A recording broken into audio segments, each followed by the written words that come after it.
హే, ఎలా ఉన్నారు?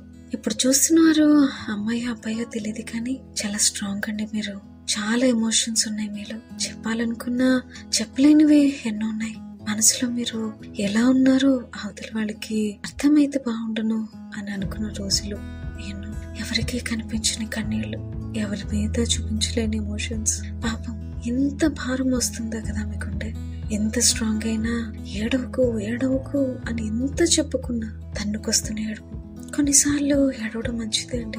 మీ ఎమోషన్స్, మీ కన్నీళ్లు యేసుప్రభువారికి అర్థమవుతాయి. ఇప్పుడు ఆయన మిమ్మల్ని గుండెలకి హత్తుకుంటున్నారు. దాన్ని తీరే ఏడ్చేయండి. మీ బాధ అంతా చెప్పి ఏడ్చేయండి. మీ భారం అంతా పోతుంది. ఆయనకి అన్ని అర్థమవుతాయి.